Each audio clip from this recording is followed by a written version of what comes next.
नमस्कार. श्लोक 38. यद्यप्येतेन पश्यन्ति लोभोपहतचेतसः कुलक्षयकृतं दोषं मित्रद्रोहे च पातकम्. श्लोक 39. कथं न ज्ञेयमस्माभिः पापादस्मानिवर्तितुं कुलक्षयकृतं दोषं प्रपश्यद्भिर्जनार्दन. अर्थ: जरी कुलक्षयाने प्राप्त होणारा दोष आणि मित्रद्रोहाने लागणारे पातक लोभी आणि विवेकशून्य असे दुर्योधनादिक जाणत नसले, तरी हे जनार्दना, कुलक्षयापासून होणाऱ्या परिणामाला जाणणाऱ्या आम्ही अशा पापापासून परांगमुख व्हावे हे आम्हालाही कळू नये की काय? युद्धाने काय काय परिणाम होतील ते अर्जुन भगवंताला सांगत आहेत. विवरण पाहूया. या युद्धात दोन्हीकडचे मिळून जे वीर मारले जातील त्यामुळे कुलाचा क्षय होणार. यात आप्तांप्रमाणे मित्रमंडळी सुद्धा मारली जाणार होती. त्याचे घोर परिणाम कौरवांना कळत नव्हते, कारण त्यांच्या मनात लोभ होता. आता लोभ म्हणजे तरी काय, की एखादी गोष्ट मिळाली की मग अजून अशा प्रकारच्या अनेक गोष्टी म्हणजे धन, संपत्ती, घर, वैभव असे किंवा आदर, प्रशंसा, अधिकार हे आहे त्याहून जास्त मिळावे असे वाटणे आणि कितीही मिळाले तरी अजून हवे अशी इच्छा किंवा हाव वाढतच जाते किंवा जाणे म्हणजे लोभ. या अशा लोभी वृत्तीने कौरवांची जणू विवेकशक्तीच नाहीशी झाली आहे. त्यामुळे ते विचारच करीत नाहीत की ज्या राज्यासाठी आपण एवढे मोठे युद्ध करू लागलो, लाखो लोकांना मारण्याचे पाप करीत आहोत, अनेक कुटुंबे त्यामुळे नष्ट होतील आणि हे असे प्राप्त झालेले राज्य आपल्याजवळ तरी किती दिवस राहणार आहे? एक ना एक दिवस हे सर्व सोडून आपल्याला जावेच लागेल. जर लढाई हरलो तर यांच्या वियोगाचे दुःख भोगावे लागेल, शिवाय कुळाच्या संहाराचे पाप लागेल. असा हा घोर परिणाम कौरवांना कळत नव्हता. पण अर्जुन त्याला मात्र या कुलक्षयाचे घोर परिणाम डोळ्यासमोर दिसू लागले व ते टाळण्याची जबाबदारी आपलीच आहे असे वाटून तो या सर्वांपासून दूर जाऊ इच्छित होता. कारण अर्जुन म्हणत आहे की अडाणी किंवा मूर्ख माणसे जो मूर्खपणा करतात तोच सुज्ञ माणसाने करू नये. जसे की कसायने गाय मारली तर आपण वासरू मारू नये हे खरे आहे, पण येथे एक लक्षात घ्यायला हवे की वासरू न मारण्याने हा प्रश्न संपत नाही. कारण कसाई एकच गाय मारून थांबत नाही, तो एकानंतर अनेक गायी मारण्याचे पाप करीत राहतो. म्हणून त्या कसायाला त्यापासून परावृत्त करणे गरजेचे असते. विचाराने हे काम झाले नाही तर ते बलपूर्वक करावे लागते. पण अर्जुनासारख्या सरळ मनाच्या लोकांचे हे लक्षातच येत नाही. कौरवांना जर यावेळी असे सोडून दिले तर ते आणखी अत्याचार करीत राहिले असते. ते थांबवण्यासाठी कौरवांना मारणे गरजेचे होते. पण अर्जुन मात्र एकाच बाजूचा विचार करीत आहे, आणि तो म्हणजे युद्धाने होणाऱ्या भयंकर हानीचा. त्या विचाराने ग्रासून गेलेला अर्जुन स्वतः युद्ध न करण्याचा विचार करीत आहे. इथे अर्जुन कौरवांच्या लोभीपणाचा विचार करीत आहे, पण तो स्वतः कौटुंबिक मोहात, आप्तस्वकीयांचे स्नेहात गुरफटून गेलेला आहे व स्वतःचे कर्तव्य विसरून जात आहे. हा त्याचे मध्ये उत्पन्न झालेला दोष त्याला दिसत नाही, कारण त्याला स्वतःच्या चांगुलपणाचा अभिमान होऊ लागला आहे. हाही दोषच आहे ना, हे त्याला मात्र कळत नव्हते. व या भयंकर युद्धापासून काय काय दुष्परिणाम होतील ते पुढील श्लोकात अर्जुन भगवंताला सांगत आहे. ते पुढच्या भागात बघूया. धन्यवाद.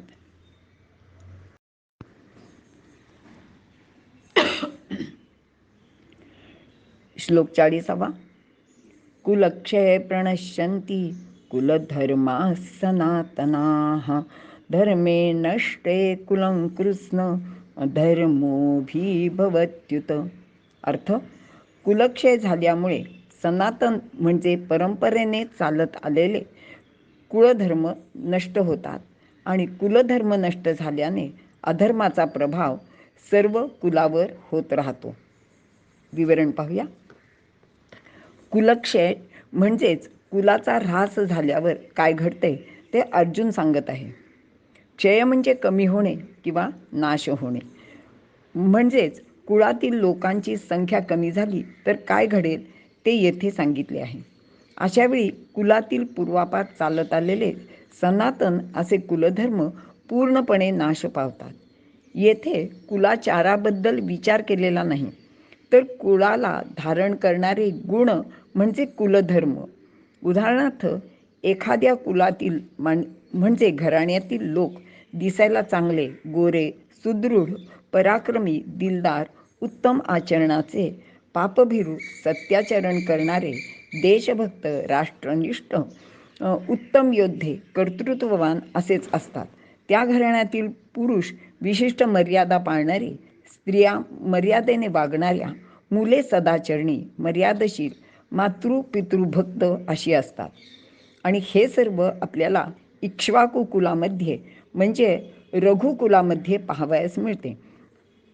कुलधर्माचे रक्षण करण्यासाठी त्यातील लोक विशिष्ट विचाराने वागतात. कुलधर्माचे रक्षण करणे हे त्यांचे आद्य कर्तव्य असते. अशा घरातील कर्ते वडीलधारे लोक शिल्लक राहिले नाहीत, किंबहुना बहुसंख्य लोक मरण पावले तर कुलधर्म विनाशाकडे झुकू लागतो. विवाह संबंधाचे निकष नष्ट होतात. हीन कुलातील स्त्रिया उच्च कुळात येतात. त्यामुळे घराण्यातील वागणुकीची पद्धतच बदलते. परंपरागत चालत आलेला सनातन असा कुलधर्म नष्ट होतो. यामुळे घरातील लोकांवर कसलेच बंधन राहत नाही. सर्व कुलातील लोक अधर्माचे आचरण करू लागतात. आता सुद्धा समाजात असे चित्र आपल्याला नित्य दिसत आहे. व्यसनीपणा, अनैतिकता, आळस, गुंडगिरी, असत्य वर्तन यांचा आश्रय घेऊन लोक मोठे होऊ लागतात. समाजात चांगल्या चारित्र्यवान, बुद्धिवान लोकांचा आदर राखण्याची भावना नष्ट होत आहे. सर्वच जण पैसा आणि प्रसिद्धीच्या मागे लागून नको त्या लोकांचा आदर्श डोळ्यासमोर ठेवत आहेत. सिनेमातील नायक व नायिका यांना आदर्श मानण्याची, गुंड राजकारणी लोकांना चांगले मानण्याची अनिष्ट प्रथा समाजात रुजू लागली आहे. लोक विचारांपेक्षा राहणीला महत्त्व देत आहेत. असे असल्याने समाजातील सर्वच स्तरामध्ये धर्माची, विचारांची अधोगती झालेली दिसते. मागील काळात वर्णाश्रमाचे बंधन होते. कोणी काय करायचे याचे नियम समाजधुरीणांनी घालून दिले होते. त्यांची काटेकोर अंमलबजावणी केली जात होती. नवमतवाद, पारतंत्र्य, आर्थिक स्वातंत्र्य, औद्योगिक प्रगती या व अशा अनेक कारणांनी वर्णाश्रमाची घडी विस्कटून गेली. नवीन घडी नीट बसलेली नाही. म्हणून भारतामध्ये समाजात एक प्रकारचा विस्कळीतपणा निर्माण झाला आहे. धर्माची व धर्मविचारांची पायमल्ली झाली आहे. अर्जुनाने वर्णन केलेले समाज जीवन आता सर्वत्र आपल्याला पाहायला मिळत आहे. धन्यवाद.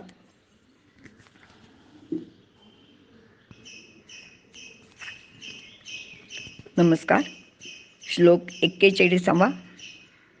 अधर्माभिभवात् कृष्ण प्रदुष्यन्ति कुलस्त्रियः स्त्रीषु दुष्टाषु वार्ष्णेय जायते वर्णसंकरः. अर्थ पाहूया.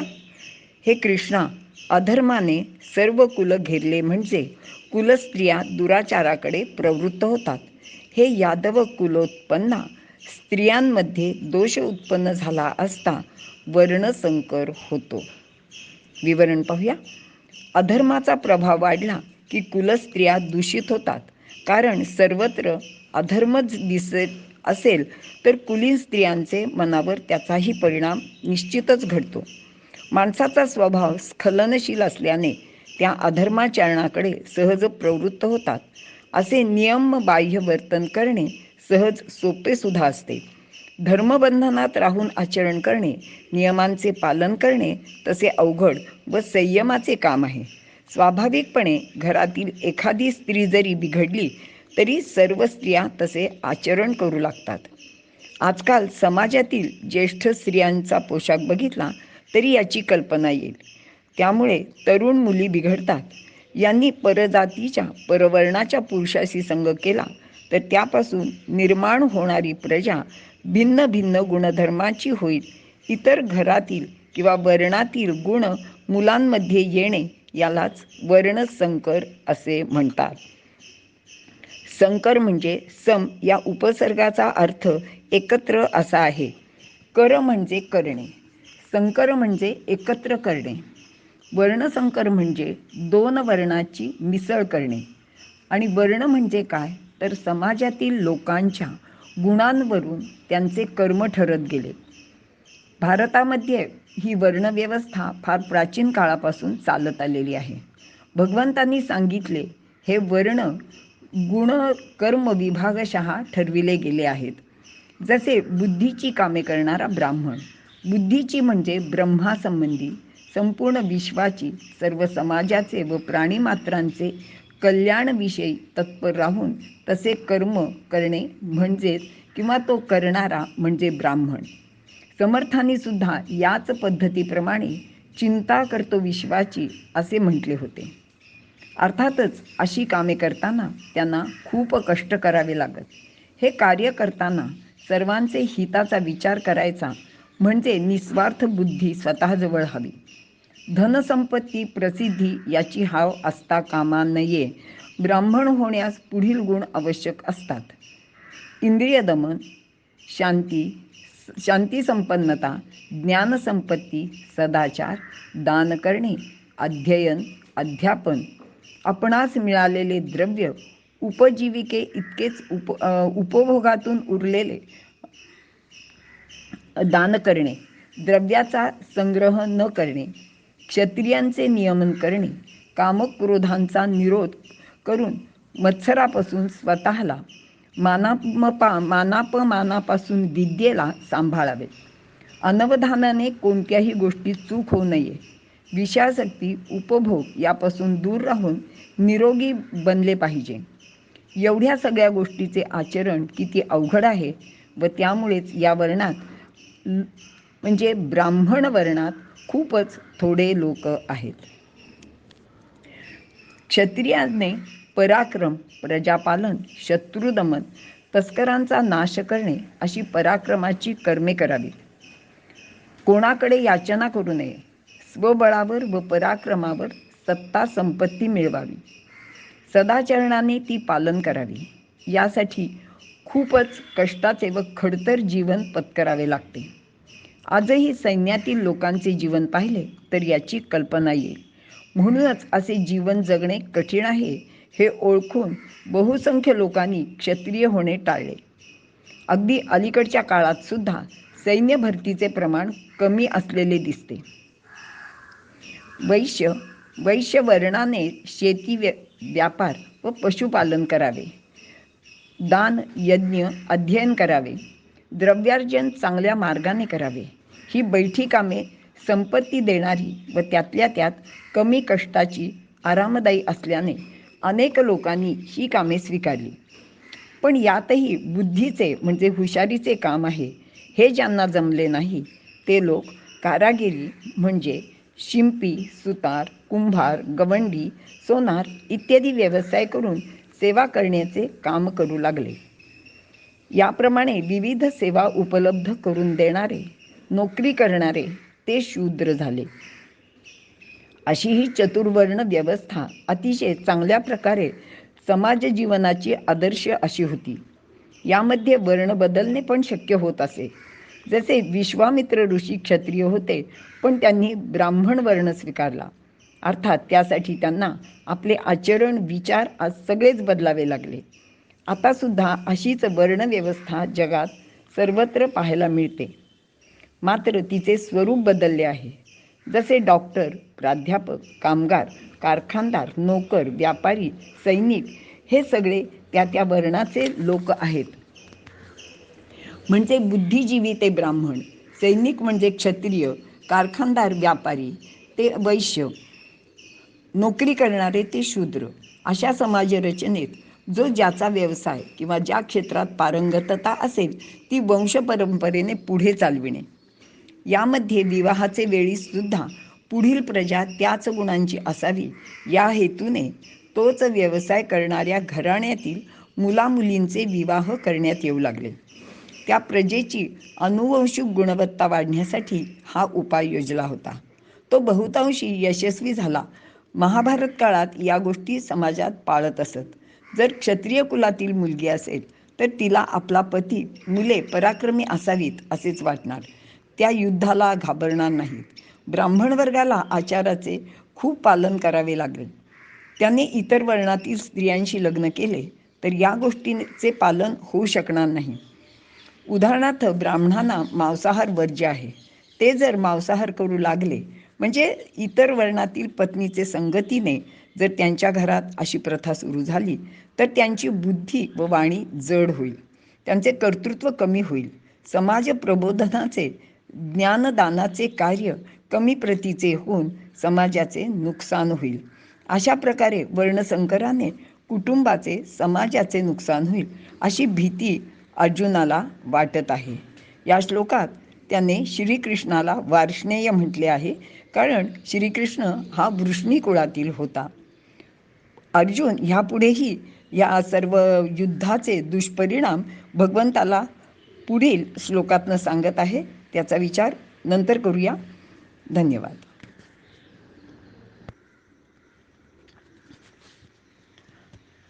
नमस्कार.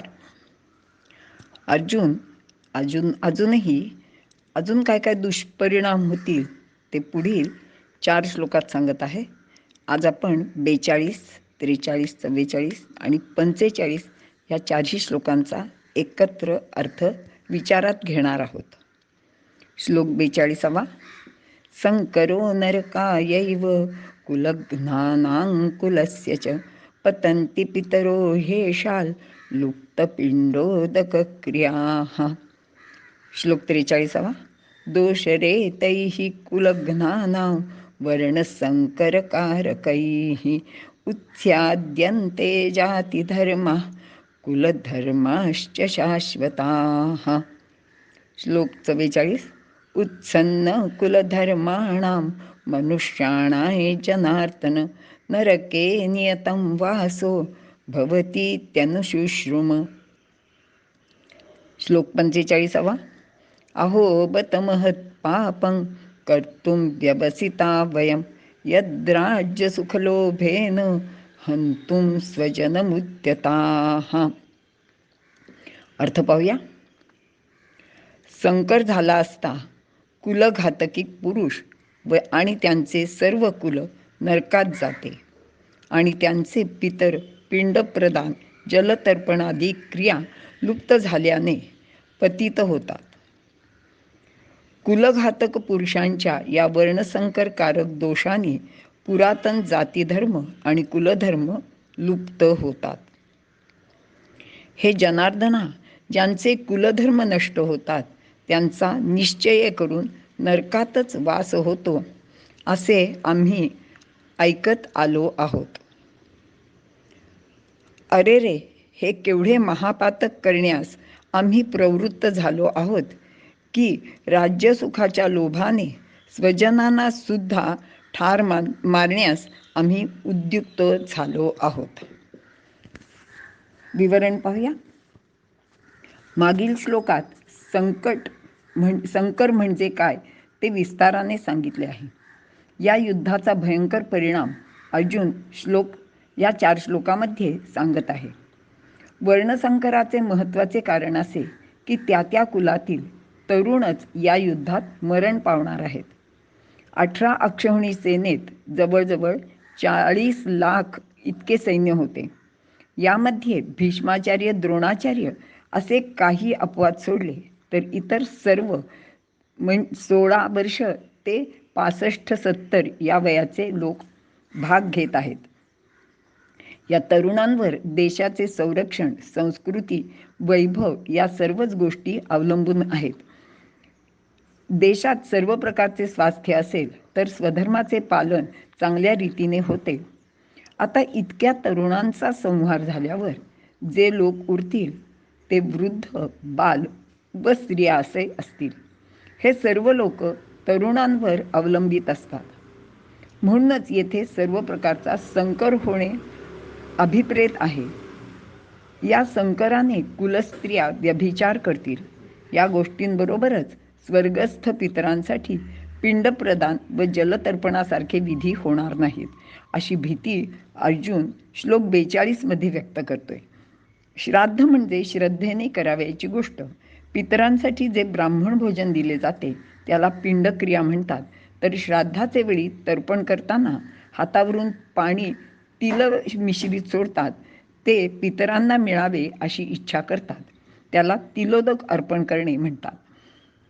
या श्राद्धक्रियेत आपल्या माता पिता, आजी आजोबा यांचे विषयी प्रेम आदरभाव व्यक्त करणे, त्यांनी आपल्यासाठी जे जे केले त्याचे स्मरण ठेवून त्याविषयी कृतज्ञता व्यक्त करणे हा एक उद्देश आहे. त्याचबरोबर सामाजिक भावसुद्धा आहे. श्राद्धविधीसाठी ब्राह्मणांना पाचारण करून त्यांना भोजन व दक्षिणा द्यायची.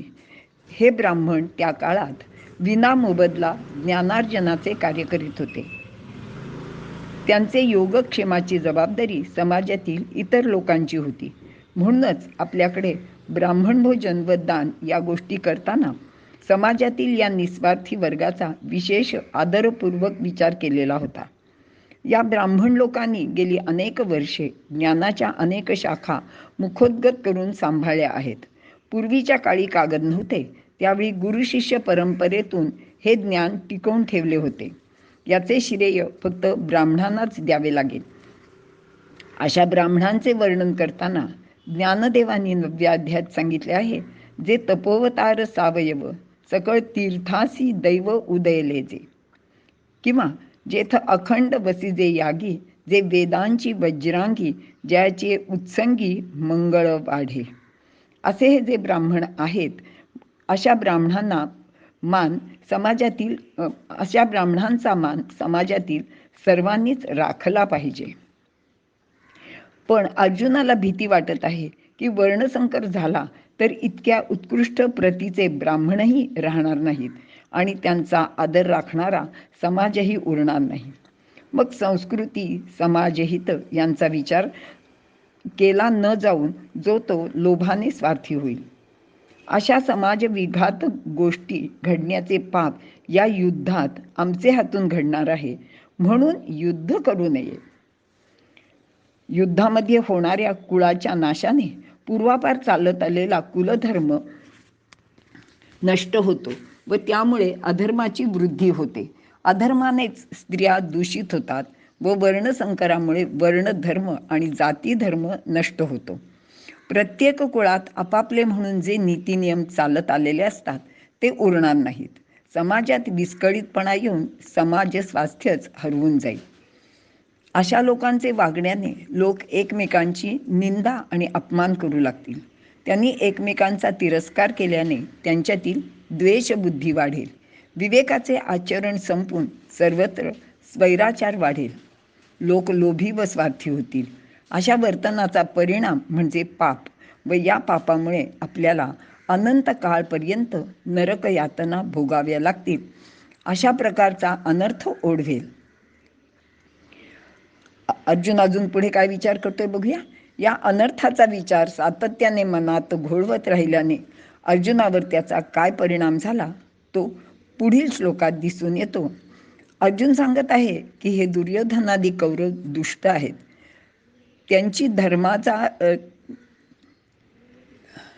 त्यांना धर्माची श्रद्धा नाही. ते मोहाने पछाडले आहेत आणि म्हणूनच ते युद्धाला तयार झाले आहेत. यात विशेष काहीही आश्चर्य नाही. पण आम्ही पांडव धर्म अधर्म, कर्तव्य अकर्तव्यता, पाप पुण्य, नीती अनिती जाणणारे, ते मानणारे व तसे वर्तन करणारे आहोत. तरी सुद्धा आता या क्षणी हे एवढे पाप करण्याचा निश्चय करून हाती शस्त्र घेऊन युद्धाला तयार झालो आहोत. ही फारच मोठी आश्चर्याची व खेदाची गोष्ट आहे. आणि ती सर्वथैव अनुचित सुद्धा आहे. आत्तापर्यंत आम्ही गुरुजनांकडून, वडिलांकडून जी विद्या प्राप्त केली, जे शास्त्राध्ययन केले, त्या सर्वांचा अनादरच आता आमच्या हातून घडत आहे. आणि हे खरोखरच खूप मोठे पाप आहे. या श्लोकात अहोबत हे पद आश्चर्यवाचक म्हणून, तर बत म्हणजे खेदाची गोष्ट. अहोबत यातून पापाची भीती व्यक्त केली आहे. आणि खेद किंवा दुःख या गोष्टीचे आहे की अल्पकाळ टिकणाऱ्या आणि मिळणाऱ्या राज्यसुखासाठी लोभाने पांडव आपल्याच कुटुंबियांना मारण्यास तयार झाले आहेत. अर्जुनाला या गोष्टीची भीषणता प्रकर्षाने जाणवू लागली व तो स्वतःचा धिक्कार करू लागला. आणि आश्चर्य, खेद, संभ्रम यात निमग्न झालेला अर्जुन आणखी विपरीत बोलू लागला. ते काय, ते पुढील श्लोकात पाहूया. धन्यवाद.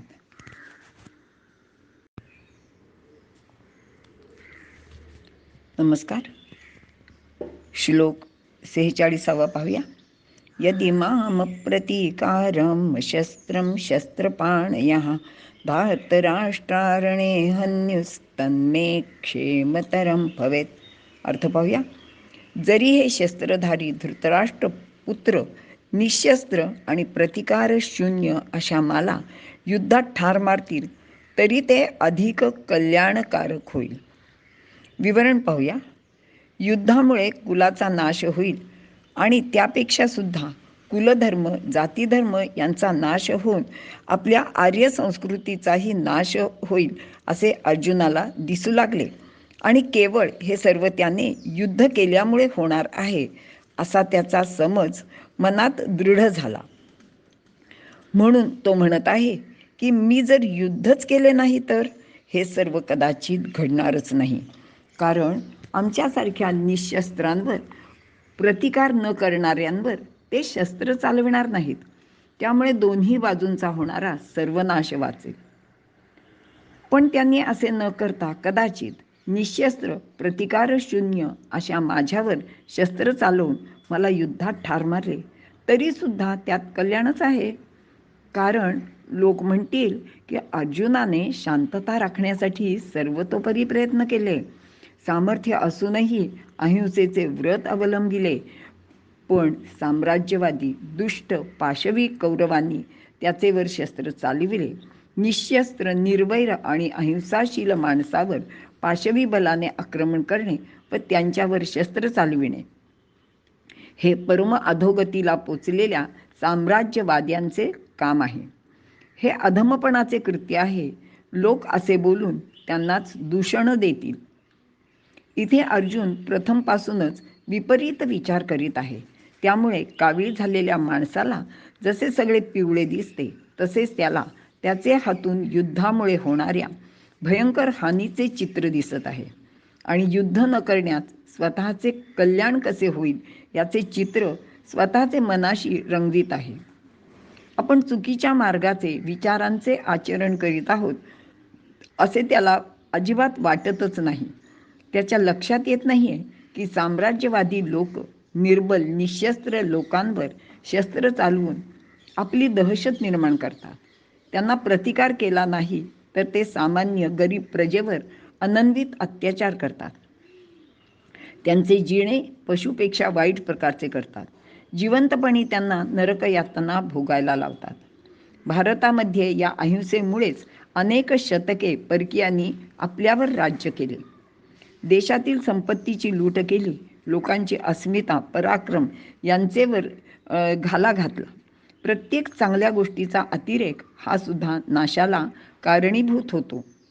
आता पहा ना की स्वामीनिष्ठा चांगली, पण स्वामी स्वदेशी येथील लोकांचे कल्याण करणारा हवा. वचनपूर्ती करताना किंवा देवाची शपथ घेताना, मिठाला जागताना आपण ते कोणासाठी करत आहोत याचा विवेक करायलाच हवा. मिर्झा राजांनी दुष्ट कपटी औरंगजेबाची स्वामीनिष्ठा दाखविताना ते येथील स्वराज्याच्या मुळावर उठले. शेवटी त्याच औरंगजेबाने त्यांचा घात केला. अर्जुन सुद्धा दुष्ट कपटी साम्राज्यवादी कौरवांबद्दल अनाठे प्रेम व बंधुभाव दाखवत होता. तो भाव त्याचा निश्चितपणे घात करणाराच होता. त्याला समजवायला, त्यातून बाहेर काढायला भगवान श्रीकृष्ण तिथे उपस्थित होते. पण आज इतर अनेक अर्जुन गीतेचे खरे तत्व समजून न घेता पारायणे करीत, नको ती अहिंसा, सहिष्णुता, वैष्णव धर्म यांचे आचरण करीत स्वतःबरोबर देशाचे जणू शत्रुत्व करीत आहेत. त्याचे भानही त्यांना उरलेले नाही. ते खऱ्या अर्जुनासारखे दिशाहीन, हतबल झालेले आहेत. युद्ध न करण्याचा निश्चय करून मरायला तयार झालेला अर्जुन काय करतो ते संजय पुढील श्लोकात धृतराष्ट्राला सांगत आहे. ते यानंतर पाहूया. धन्यवाद.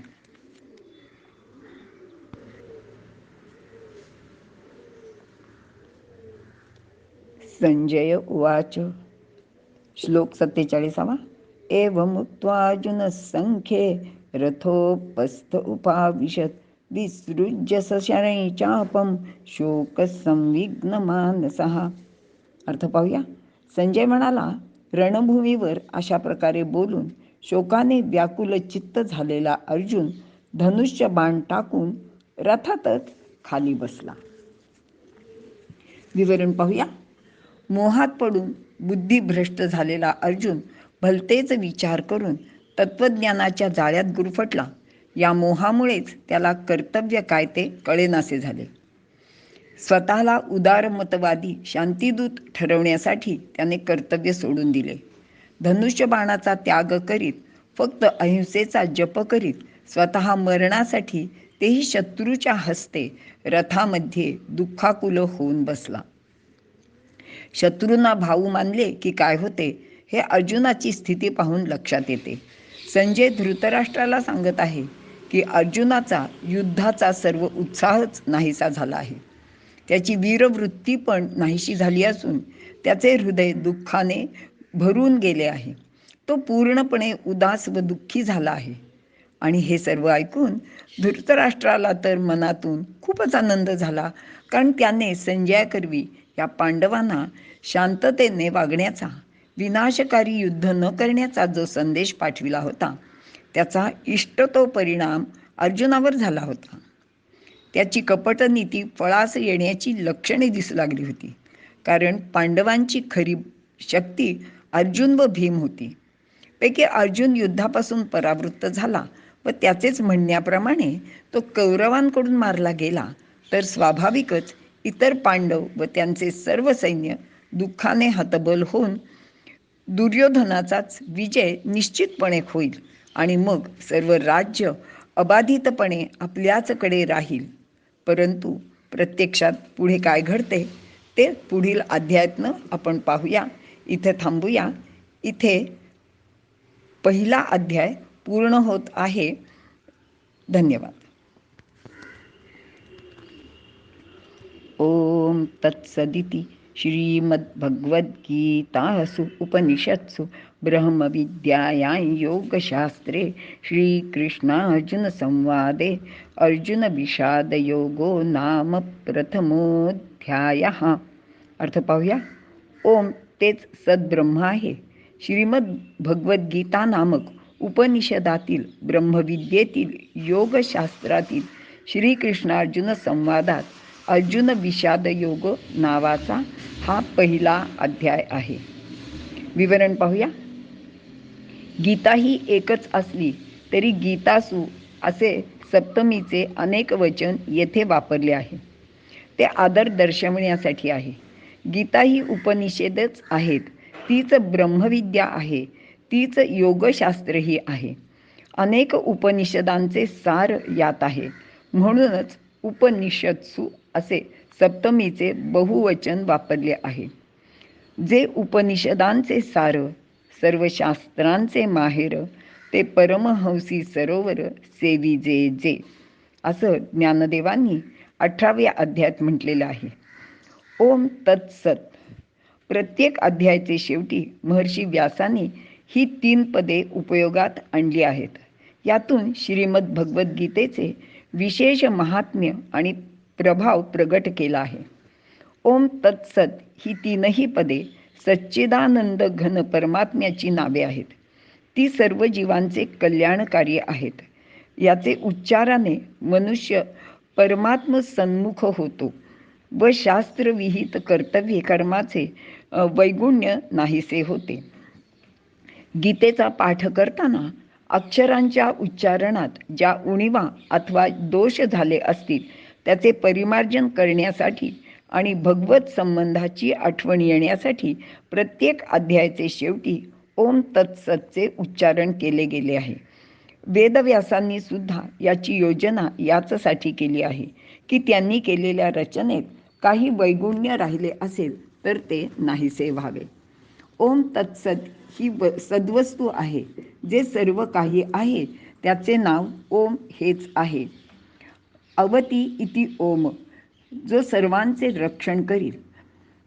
तत्, माझी रचना भगवत प्रीत्यर्थ किंवा त्याचेच ठिकाणी व्हावी.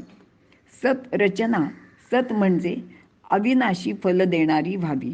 ओम तत्सतचा विस्तृत अर्थ अध्याय 17व्यामध्ये दिलेला आहे. श्रीमत, सर्व शोभा संपन्न म्हणजे ज्याचे ठिकाणी यश, श्री, औदार्य, ज्ञान, वैराग्य, ऐश्वर्य असे 6 गुण किंवा भग नित्य विद्यमान आहेत, अशा भगवंताचे मुखातून प्रगट झाली असल्याचे श्रीमद भागवत यात म्हटले आहे. गीता, माणूस आनंदात असताना जे सहज गीत गुणगुणतो त्याचप्रमाणे भगवान श्रीकृष्णाने अर्जुनावरच्या प्रेमात भक्तीत आनंदून जाऊन हे सर्व गायले आहे असेच महर्षी व्यास सुचवितात. ते उपनिषद स्वरूप असल्याने स्त्रीलिंग शब्द गीताचा प्रयोग केला आहे. यामध्ये सर्व उपनिषदांचे सार असल्याने उपनिषत्सु असेही म्हटले आहे. ब्रह्मविद्या, वर्ण, आश्रम, संप्रदाय इत्यादीचा आग्रह न धरता सर्व प्राणीमात्रांचे कल्याण करणारी सर्वश्रेष्ठ विद्या असल्याने ब्रह्मविद्या म्हटले आहे. योगशास्त्र, यामध्ये कर्मयोग, ज्ञानयोग, ध्यानयोग, भक्तियोग इत्यादी योग साधनांची प्रणाली दिली आहे, ज्याद्वारे साधकाला परमात्म्याशी नित्यसंबंधाचा अनुभव घेता येईल. श्रीकृष्णार्जुन संवादे, भगवान श्रीकृष्ण व भक्त अर्जुन यांचा प्रत्यक्ष संवाद आहे. अर्जुनाने अगदी निसंकोचपणे आपल्या मनातील शंका प्रश्नरूपाने भगवंताला विचारल्या. भगवंतांनी अत्यंत उदार अंतःकरणाने व निस्संदेहपणे त्याची उत्तरे अर्जुनाचे समाधान होईल अशा पद्धतीने दिली. या दोघांचा हा भावपूर्ण संवाद आहे. अर्जुन विषाद, अर्जन करणाऱ्याचे नाव अर्जुन असे आहे. अर्जन करणे म्हणजे प्राप्त करणे. ज्ञान, मोक्ष किंवा स्वतंत्रता मिळवण्याचा प्रारंभ विषादाचे अवस्थेत होतो. विषाद म्हणजे खेद, दुःख. विषाद प्राप्त झाल्याखेरीज आनंदाचे महत्त्व ध्यानात येत नाही. बंधनात असणाऱ्याला स्वतंत्रतेचे महत्त्व वाटते. जगाच्या व्यवहारात या सापेक्ष संबंधामुळेच सर्व कार्य चालते. अर्जुनासारख्या वीराला ऐन युद्धाचे प्रसंगी खिन्नता आली व स्वकीयांविषयी मोह प्राप्त झाला. या खिन्नतेतून, मोहातून, आपलेपणाच्या आसक्तीच्या बंधनातून मुक्त करून अखंड आनंद देणारी गीता जन्माला आली. अर्जुनाला जसा विषाद प्राप्त झाला होता तसाच तो प्रत्येक माणसास होत असतो. पण अशावेळी हातपाय गाळून, धीर खचून रडत बसून चालणार नसते. माणसाला आपली कर्तव्ये, स्वधर्म पार पाडावाच लागतो. ज्यावेळी असा विषाद मनात निर्माण होतो तेव्हा गीता तुम्हाला दीपस्तंभाप्रमाणे मार्गदर्शन करते. तिचा आधार घेतला तर जीवनात आनंद निर्माण होतो. प्रत्यक्ष भगवान श्रीकृष्णांनी सांगितलेला हा ग्रंथ देशकालातीत असून माणसाला मानव धर्माचे तत्वज्ञान सांगणारा असा जगातील सर्वश्रेष्ठ ग्रंथ आहे. इथे पहिला अध्याय सुफल संपूर्ण झालेला आहे. इथे आपण थांबूया. धन्यवाद. अर्थ वाचताना किंवा श्लोक म्हणताना उच्चारात जर काही चूक झाली असेल तर सर्व श्रोत्यांनी उदार मनाने मला क्षमा करावी. धन्यवाद.